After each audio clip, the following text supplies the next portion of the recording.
பரிசுத்த நாமத்திற்கு மகிமை உண்டாவதாக.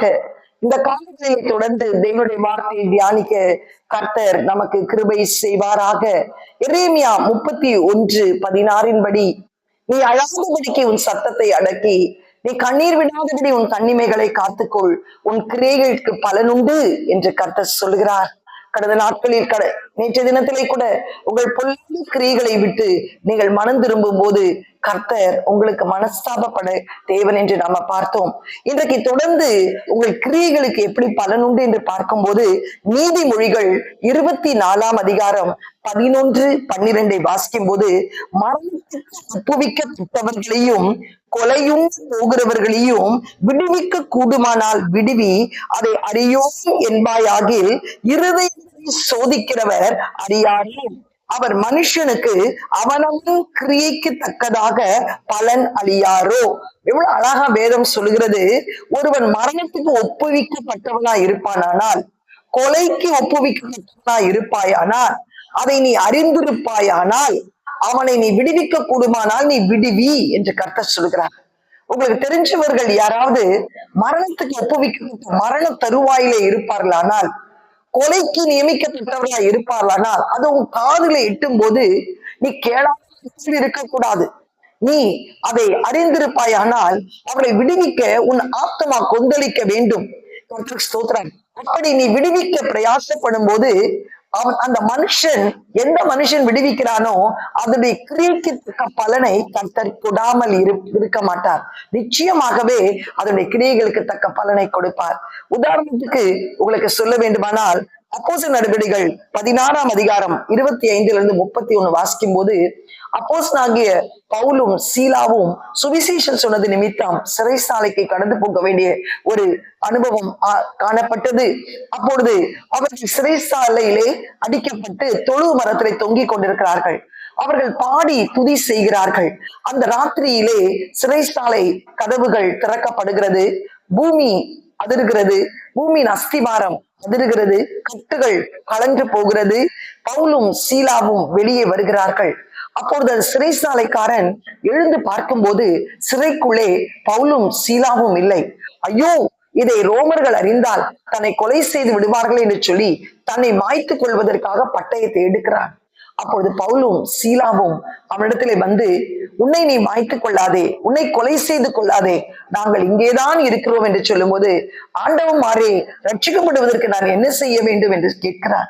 அப்பொழுது நீ கர்த்தராகிய இயேசுவை விசுவாசி, நீயும் உன் வீட்டாரும் ரட்சிக்கப்படுவீர்கள் என்று சொல்லும் போது, அன்றைக்கு இரவே அந்த சிறைசாலைக்காரன் குடும்பம் முழுவதும் ரட்சிக்கப்பட்டு ஞானஸ்தானம் எடுத்து ராபோஜன பந்தி எடுத்து காயங்களை அவர்களை ஆற்றி கர்த்தருக்கு ஸ்தோத்திரம் ஒரு பெரிய எழுப்புதல் அங்கு உண்டாகிறது. இதே பவுல் சீலாவும் அவன் தன்னை கொலை செய்ய நியமிக்கப்பட்டு தன் பட்டயத்தை எடுத்த போது, நல்லா செஞ்சுக்கோ, எங்களை சிறைசாலையில எப்படி அடிச்ச, எப்படி துன்புறுத்தின, இது தேவன் உனக்கு நியமித்த ஒரு காரியம் என்று சொல்லி அவனை பழிவாங்க நினைக்கவில்லை. கொலை உண்ணப்படுகிறவரையும் மரணத்துக்கு ஒப்புவிக்கப்பட்ட தன்னை தற்கொலை செய்து கொள்ள வேண்டும் என்று இருந்தபடியும் அவனை விடுவித்தது நிமித்தம் அந்த இடத்துல கர்த்தர் அந்த கிரியைகளுக்கு பலனை எப்படி கொடுத்தார் தெரியுமா? பவுலும் சீலாவும் விடுவிக்கப்பட்டார்கள். அது மாத்திரமல்ல, அந்த சிறைசாலின் குடும்பம் முழுவதும் பாவக்கட்டுகள், இந்த சாபக்கட்டுகள் விடுதலையாக்கப்பட்டு என் ரட்சகரை அறியும்படி செய்யப்பட்டது. அந்த கிரியைகளுக்கு தக்க பலனை கர்த்தர் பவுலுக்கும் சீலாவுக்கும் தந்தார். இன்னும் ஒரு நல்ல ஒரு உதாரணத்தை சொல்ல விரும்புகிறேன். எஸ்தர் புஸ்தகம் 2ஆம் அதிகாரம் 21-22 வாசிக்கும் போது, பிக்தானும் தேரேசும் மர்மம் வைத்து ஆகாஸ்வேரு ராஜாவை கொலை செய்யும்படி தீர்மானித்திருந்தார்கள். அந்த 2 பேரும் ஆகாஸ்வேரு ராஜாவை கொலை செய்ய வேண்டும். மொர்தெகாய் முற்றத்திலே உட்கார்ந்து அதை கேட்கிறார். உடனே எங்களை அடிமைகளாக தானே யூத ஜனத்தை கொண்டு வந்தார், நல்ல கொலை செய்யட்டும் அந்த ராஜாவை என்று சொல்லி அவர் நினைக்கவில்லை. மாறாக எஸ்தர் மூலமாய் அதை ஆகாஸ்வேரு ராஜாவுக்கு அறிவிக்கிறார். இதோ இந்த பிக்தானும் தேரேசும் மர்மம் வகுத்து இந்த ராஜாவை கொலை செய்கிறதற்காக தீர்மானிக்கிறார்கள், இதை ராஜாவிடத்தை சொல் என்று. எஸ்தர் அதை ராஜாவுக்கு அறிவிக்கப்பட்ட போது ராஜா அதை விசாரிக்கும் போது அது மிகவும் உண்மையா இருக்கிறது. உடனே அவர்கள் இருவரையும் தூக்கிலே போடுகிறார்கள். அவர்கள் தூக்கில் இடப்படுகிறார்கள். ஆனால் அகஸ்வேரு ராஜா இந்த மொர்தெகாய்க்கு எந்த கணத்தையும் கொடுக்கவில்லை, முற்றிலும் மறந்து விட்டார். அகஸ்வேரு ராஜா தன்னை காப்பாற்றினவனை மறந்து விட்டார். கொலைக்கு நியமிக்கப்பட்டவனையும் மரணத்துக்கு உட்பட்டவனையும் விடுவிக்க பிரயாசப்பட்ட மொர்தெகாயை மறந்து விட்டார். தேவன் மறக்கவே இல்லை. அவன் கிரியைகளுக்கு தக்க பலனை கொடுத்தார். எப்படி கொடுத்தார் தெரியுமா? 6ஆம் அதிகாரத்தை நீங்கள் வாசித்து பார்க்கும் போது, எஸ்தர் 6ஆம் அதிகாரத்திலே அன்றைக்கு இரவு முழுவதும் அகாஸ்வேரு ராஜாவுக்கு உறக்கம் வரவில்லை, நித்திரை வரவில்லை. 4ஆம் புஸ்தகத்தை எடுத்துக்கொண்டு வா என்று சொல்லி அந்த 4ஆம் புஸ்தகத்தை வாசிக்க தொடங்கும் போது அதிலே முதல் பக்கத்திலே சொல்லப்படுகிறது, மொர்தெகாய்க்கு எந்த கணமும் செலுத்தப்படவில்லை, தன் ஜீவனை காப்பாற்றின மொர்தெகாய்க்கு எதையுமே செய்யவில்லை என்று எழுதப்பட்டிருந்தது. உடனே பிரதானிகளை கூப்பிட்டு, இவனுக்கு ஒன்றுமே செய்யவில்லையே, இவனை கணம் பண்ண வேண்டும் என்று சொல்லி அவன் தீர்மானிக்கிற வேளையிலே முற்றத்திலே யார் நிற்கிறது என்று கேட்டான்.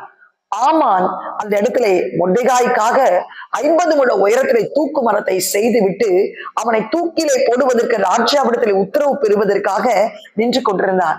முற்றத்திலே இருப்பது ஆமான் என்று சொன்னார்கள். அப்பொழுது அவனை உள்ளே வர சொல்லுங்கள் என்று சொல்லி உள்ளே வர சொல்லி அந்த அகாஸ்வேரு ராஜா கேட்கிறார், ராஜ்யம் பண்ணுகிற மனுஷன் எவ்விதமாய் கனம் பண்ணப்பட வேண்டும் என்று சொல்லி அந்த ஆமான் நினைக்கிறார், என்னை ராஜா யாரை கனம் பண்ணுவார், என்னை தான் கனம் பண்ண போகிறார் என்று சொல்லி ராஜ்யம் கனம் பண்ணுகிற மனுஷன் இப்படியெல்லாம் கனம் பண்ண வேண்டும் என்று சொல்லி அந்த 6ஆம் அதிகாரத்தை வாசிச்சீங்கன்னா, ராஜ வஸ்திரம் உடுத்த வேண்டும், ராஜ கிரீடம், ராஜாவின் குதிரையின் மேலே ராஜாவுடைய செங்கோலை எடுத்துக்கொண்டு நல்ல காலங்களோடு பூரிகைகளோடு அவனுக்கு முன்பாக கடந்து போக வர வேண்டும் என்று சொல்லி ஒரு பெரிய காரியத்தை சொல்லுகிறான். ராஜா எல்லாவற்றையும் கேட்டு என்ன சொல்லுகிறார் தெரியுமா? இதை ஒரு வார்த்தை கூட தவறாமல் கீழே விடாமல் அதை மொர்தெகாய்க்கு உன் கரத்தினாலேயே செய் என்றார். சீட்டு தன் பேரில் விழும் என்று ஆமான் நினைத்து பெரிய காரியம் சொன்னான். ஆனால் ஆண்டவர் அந்த மொர்தெகாய் கிரியைகளுக்கு எப்படி கொடுத்தார் தெரியுமா? சீட்டு மொர்தெகாய் பேர்ல விழுந்தது. எப்படி விழுந்தது? ஆமான் யார் அவனுக்கு தூக்கு மரத்தை செய்து வைத்தார்களோ அவனே, கர்த்தருக்கு ஸ்தோத்திரம், அவனை கனம் பண்ணும்படி கர்த்தர் கிருபை செய்தார். வேற வழி இல்ல. அந்த ஆமான் மொர்தெகாய்க்கு ராஜவஸ்திர உடுத்தி ராஜ கிரீடத்தை தரிப்பித்து ராஜ குதிரையின் மேல் ஏறி அவனோடு கூட உலாவி வந்தார். இதுதான் தேவன் நம்ம கிரியைகளுக்கு தக்க பலன் கொடுப்பது. கர்த்தருக்கு ஸ்தோத்திரம். இன்றைக்கு உங்க வாழ்க்கையிலே கூட யாராவது மரணத்துக்கு உட்பட்டு இருப்பார்களானால், கொலையுண்ணப்படுவதற்கு காரியங்கள் அவர்கள் வாழ்க்கையில நடக்குமானால் அமைதியா இருக்காதீர்கள். உங்களால் விடுவிக்க கூடுமானால் விடுவியுங்கள். கர்த்தர் உங்களை கிரியைகளுக்கு தக்க பலனை கர்த்தர் தருவார். அப்போஸ்தலனாகிய பவுல் சீலாவுக்கு அந்த சிறைசாலைக்காரன் தன்னை கொலை செய்து கொள்ளும் போது அவனை விடுவித்த போது அவன் குடும்பம் ரட்சித்து அவர்களும் விடுவிக்கப்பட்டு தாங்கள் ஆராதிக்கிற தேவன் பெரியவர் என்று பிரஸ்தாபப்படுத்த கர்த்தர் கிருபை செய்தார். மொர்தெகாயும் கர்த்தருக்கு ஸ்தோத்திரம் அந்த பிக்தானும் தேரேசும் ஆமானை அகாஸ்வேரு ராஜாவை கொலை செய்ய தீர்மானித்த போது அதை அகாஸ்வேரு ராஜாவுக்கு எந்த பழிவாங்கிற சிந்தனை இல்லாமல் அவனை விடுவித்ததினால் அவன் மறந்தாலும் தேவன் மறக்கவில்லை. அவனுடைய கிரியைகளுக்கு தக்க பலனை கொடுத்தார். சத்ருவின் கையினாலேயே தன்னை அலங்கரிக்கும்படி செய்தார். சத்ருவே அவனை உலாவி வரும்படி செய்தார். சத்ருவுடைய வீட்டை கொடுத்தார். சத்ருவின் மோதிரத்தை கொடுத்தார். இதுதான் கிரியைகளுக்கு தக்க பலன். இன்றைக்கு உன்னுடைய வாழ்க்கையிலே கூட இப்படிப்பட்ட ஆன்மாக்களை நீ சந்திக்கும் போது நீ விட்டுறக்கூடாது. என்னுடைய சமீபத்திலே கூட ஒரு மகள், நான் ஒரு ஊழியத்திற்கு கடந்து போகும்போது ஒரு தவறான பாதையிலே கடந்து போய்விட்டாள். அது அவளுடைய புருஷனுக்கு தெரிந்து விட்டது.